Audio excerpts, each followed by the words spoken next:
Okay.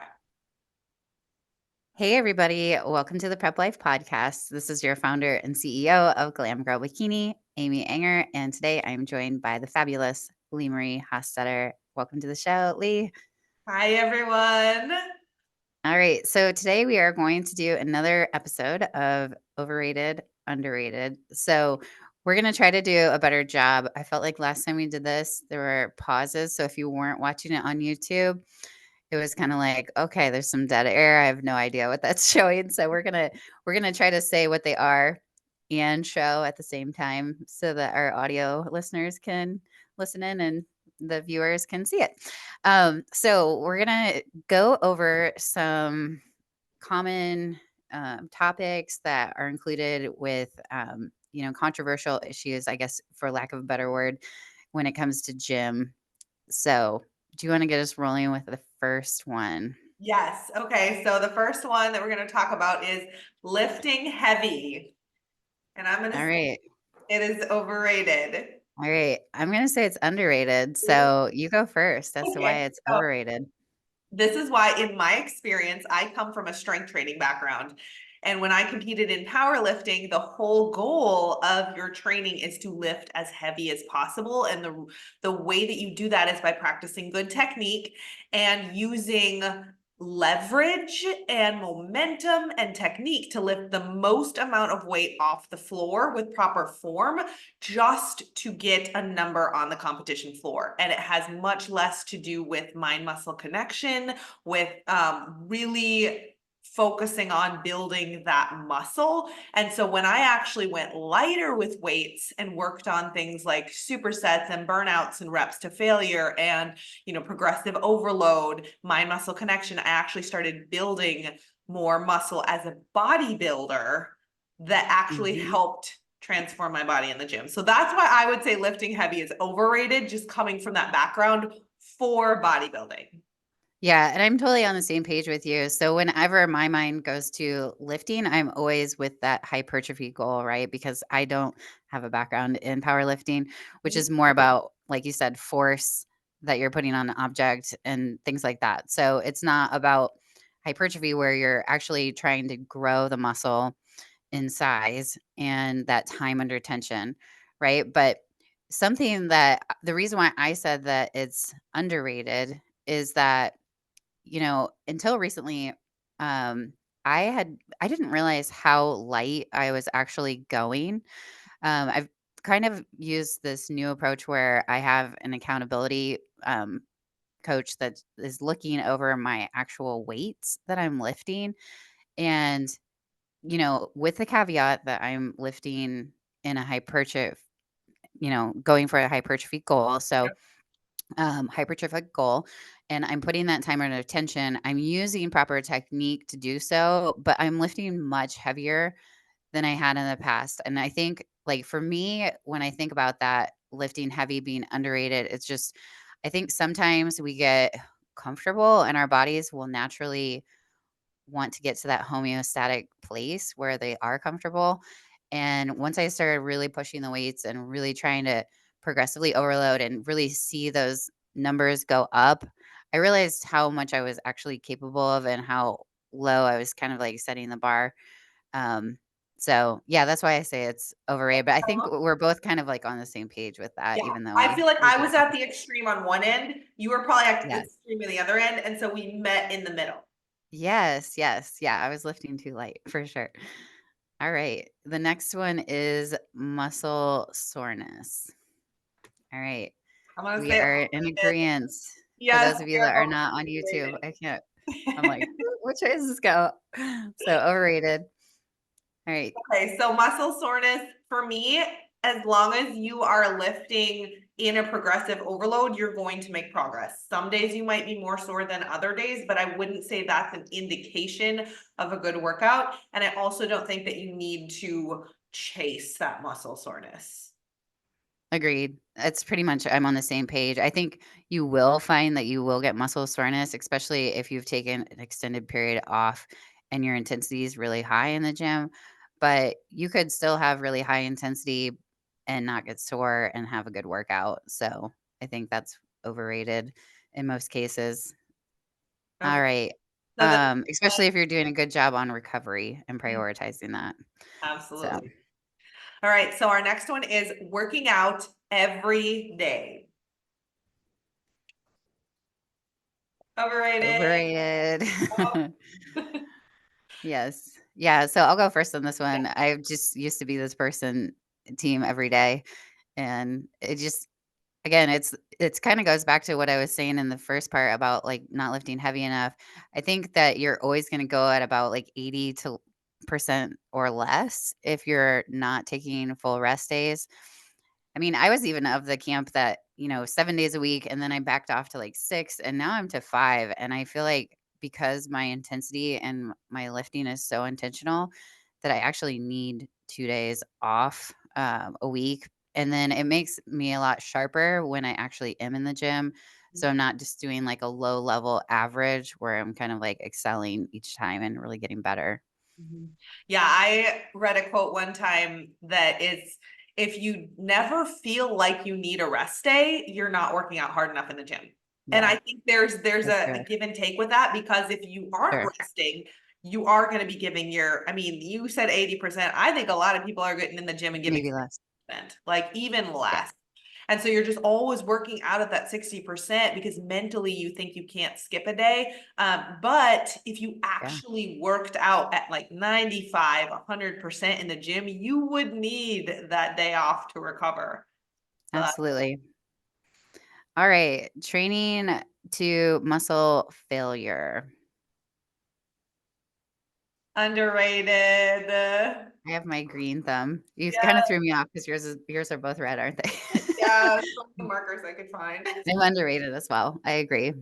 So Underrated. tell me why you agree with me. Absolutely. So I actually have like been reading some research on this and training to up to 2 reps away from muscle failure is fine for an ideal for muscle hypertrophy, but I don't think most of us ever even realize what muscle failure is. Most of us are 10, 12, even 20 reps away from muscle failure.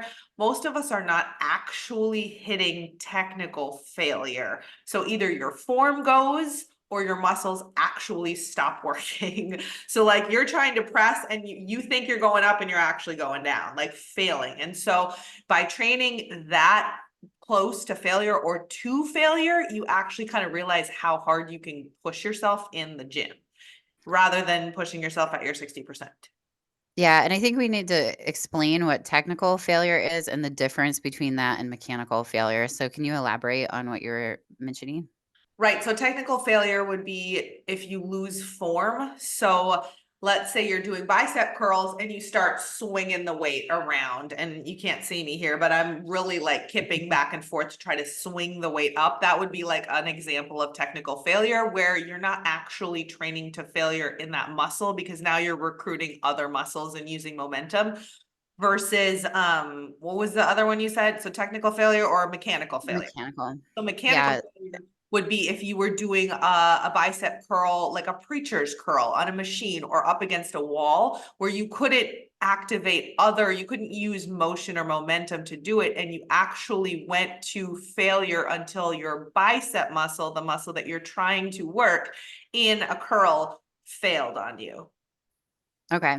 Yeah, mine's a little bit different. So for me, like mechanical failure is when you kind of have recruited muscles that you're not really trying to isolate Mhm. and you're failing that out. Whereas technical failure, you're actually fatiguing the actual muscle that you're trying to isolate. So, for example, in a hip thrust, to Mhm. me, like technical failure is when your glutes can't lift the load anymore. But mechanical failure to me is when you kind of have already recruited like your hamstrings and your quads and your glutes to try to leverage it up and you can't lift anymore, is kind Gotcha. of like how I kind of see those two. So I think we're on the same page in terms of the definition of hypertrophy is basically that you are, leaving 2 to 3 reps in reserve, um, to be basically in that zone of still putting that stimulus on the muscles so that it's gonna grow.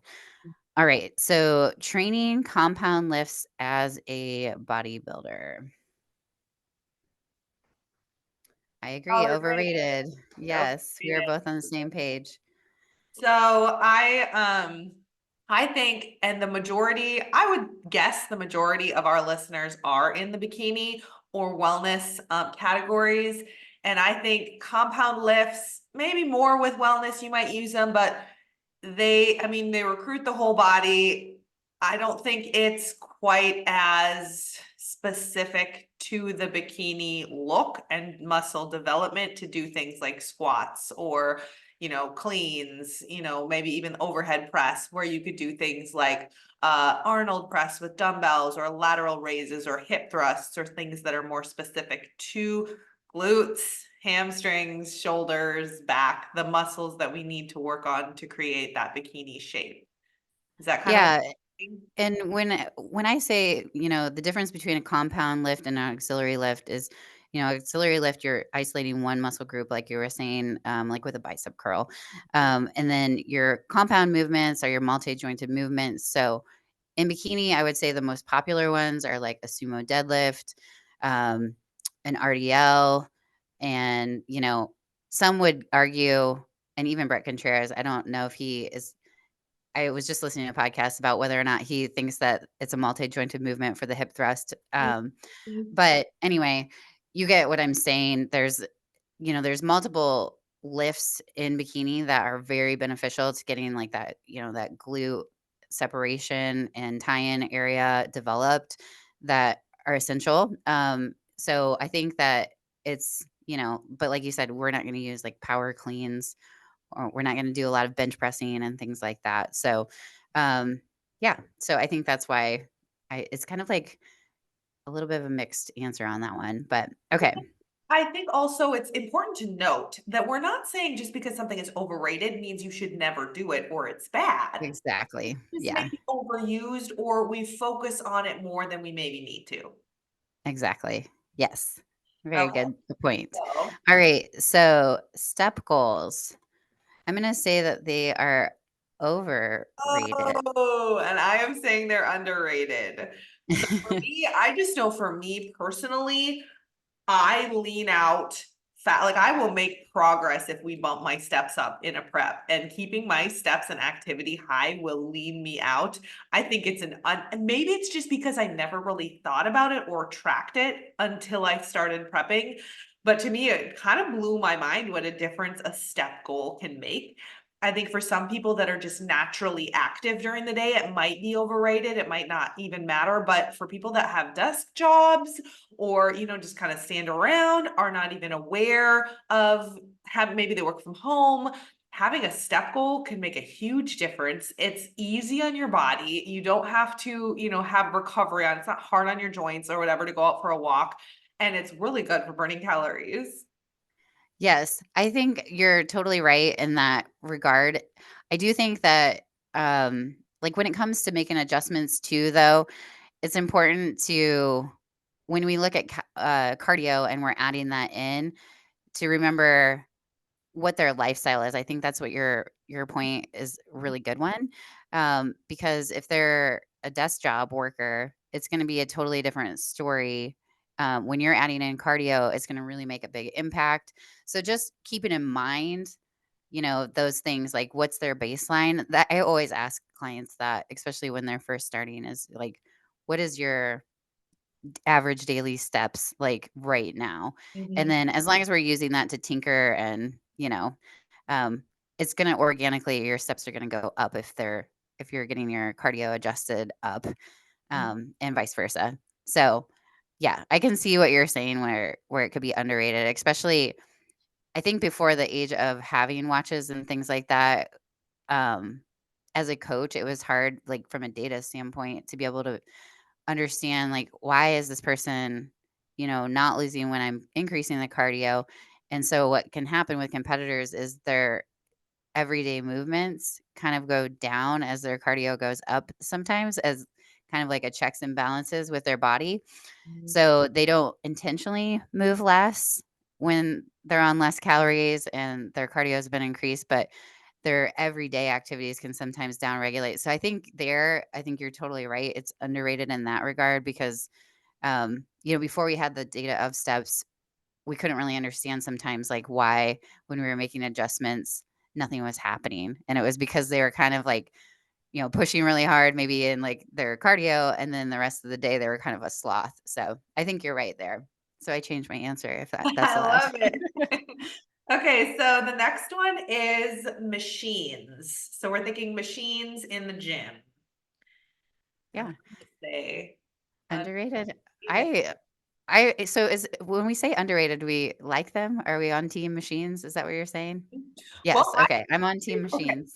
Here's Green. here's my Green take. means go for me. Underrated. Okay, so I am a huge fan of free weights.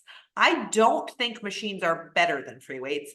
I think they're I think we underestimate how incredible they are. And I'm including the cable machine on this too because I love cables. You get resistance in both directions. Um and I come from, the strength training background where I turned up my nose at these machines for a long time. I would only do the leg press pretty much as far as a machine, and I would do all the other Oh, things with wow. weights. Because I just I thought machines were sort of for old people that couldn't do like dumbbell shoulder press, so they would do the machine shoulder press. But if I want to go to failure in a shoulder press, let's say I want to go really heavy and then do a drop set to failure, but I don't have anyone to spot me, I'm probably not going to go as hard with dumbbells as I could go on a machine. And I, True. yeah, and I think cables for sure, if we include cables, I think they're incredible for muscle hypertrophy. And I mean, I've started doing some ab machines. I always turned up my nose at ab machines, but adding resistance to your core work can really just destroy you.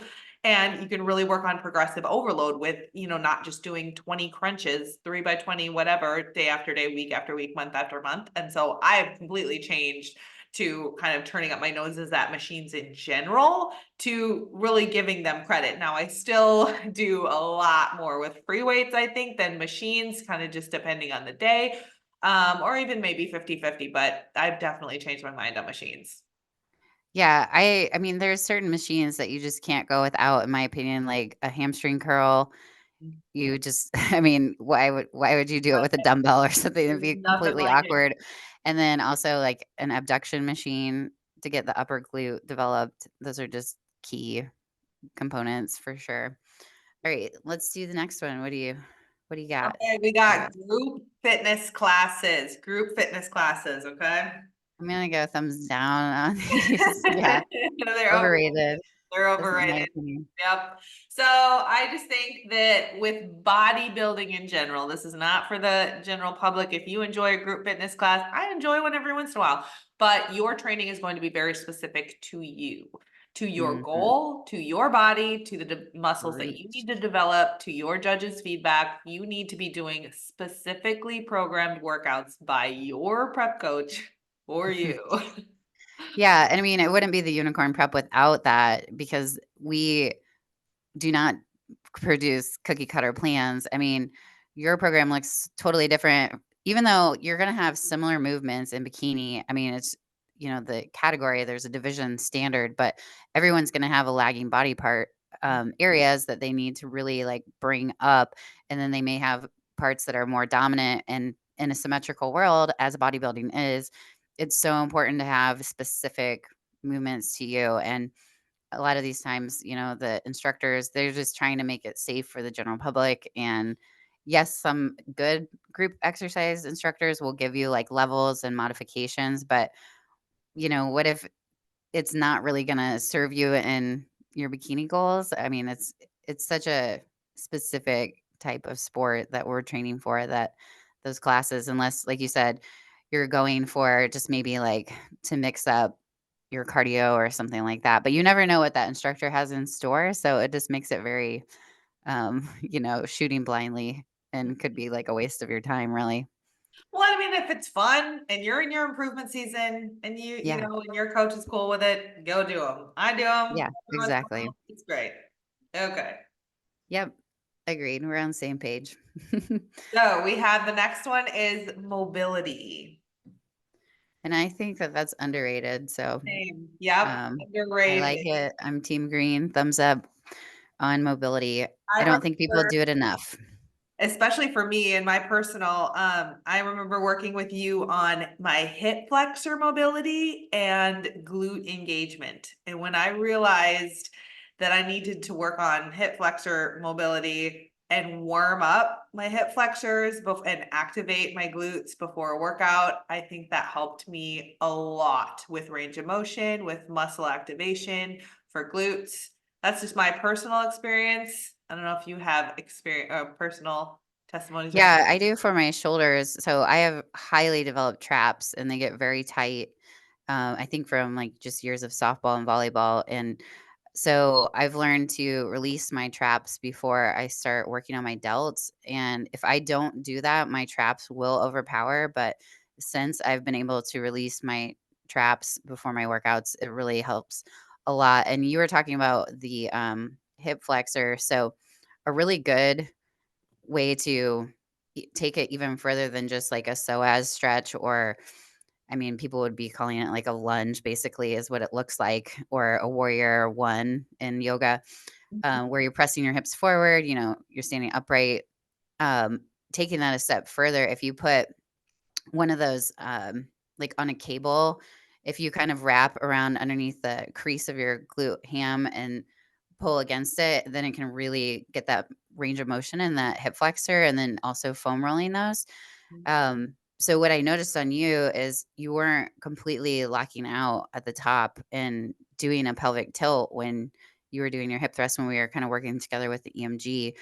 So Yep. yeah, just getting that flexibility there to get the full range of motion makes a big difference for sure. Okay, Um, then we actually had a listener pop in this last subject. I put a box up on the Instagram. So if you guys are not following us on Instagram, please follow Prep Life Podcast on Instagram, and Amy Anger, and mine is Leemarie 183. And so we'll often stick up question boxes for topics or questions for these episodes. So keep your eye out on that, or DM us, or make a comment on YouTube if you're watching on YouTube for a question. So we got a listener question. She wanted to know what we thought about fasted cardio. okay, this one's a weird one because there's two camps, and I'm gonna say it depends. So I'm both thumbs down and thumbs up depending on who you are. Yeah, Can I I'm saying explain that? overrated. And I kind of agree with you on this too, though. I do think there's a place for it. I just think it is way overpopularized. Is that Yeah, popularized? Popularized. Way popularized. over focused on whether you do fasted Yes. cardio or fed cardio, honestly. I think it's more important the time you do your cardio versus the time you do your lift. So if you're doing your cardio right before your lift, that's a no-go. Do your cardio, either have a break before you do your lift or do your cardio after your lift. I would say that'd be more important to focus on, whether you're fasted or not.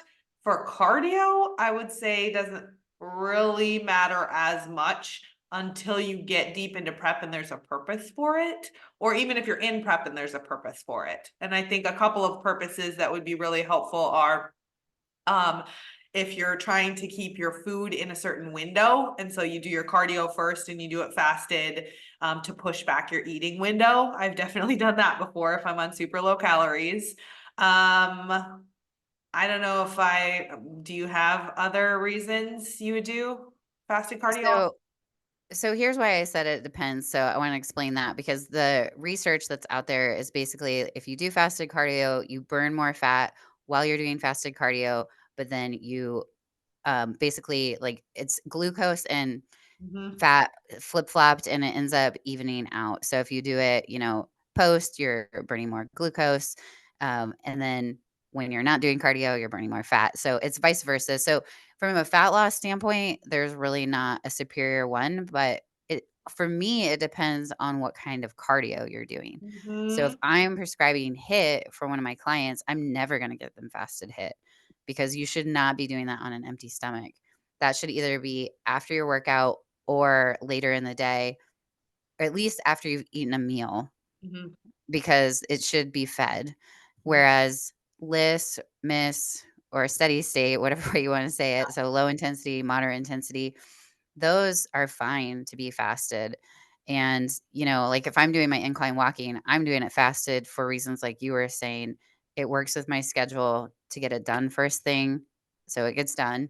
Mhm. It also pushes back my eating window because it kind of staves off even though I'm hungry right when I wake up. It kind of keeps my mind occupied. If I get that done, it's kinda like my carrot to have my breakfast. So, yeah, I think it depends on what kind of cardio. So, I don't know what she was asking on that question, which kind of cardio it was, but if Well, I it's think most steady state, I people don't think it matters yeah. if it's fasted.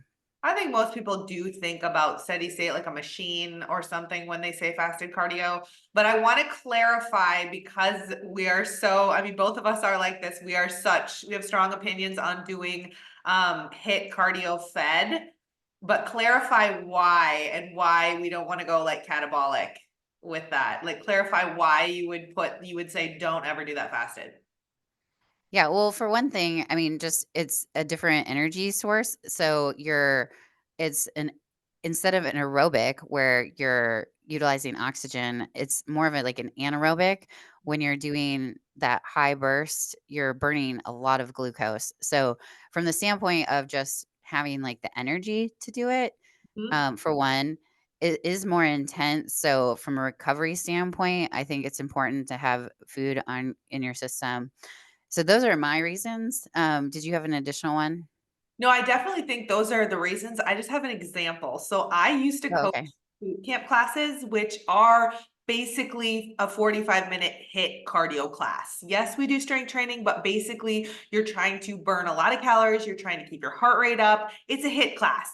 And I would coach these ladies that would come in at 5 a.m. in the morning to do a class, and none of them wanted to eat. They would always just come in and work out on an empty stomach.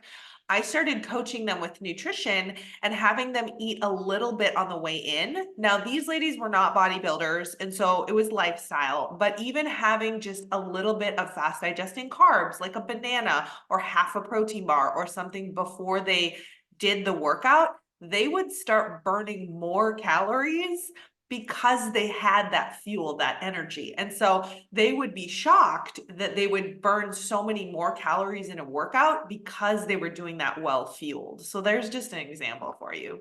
Yeah. Were they looking at their watches and seeing like their They active actually had calories during they the had like heart rate monitors.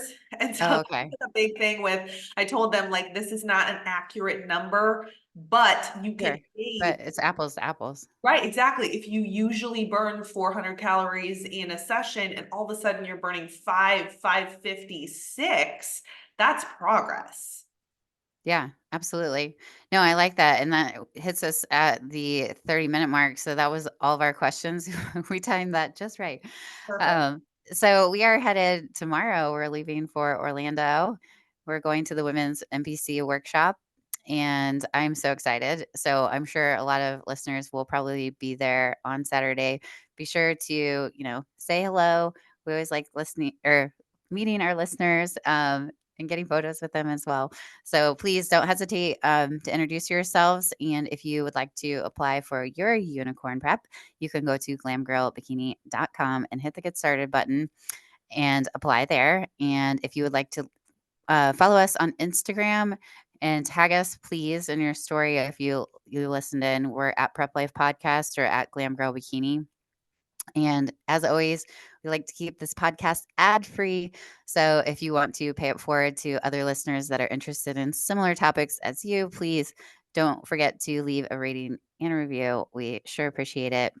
With that, we are signing off.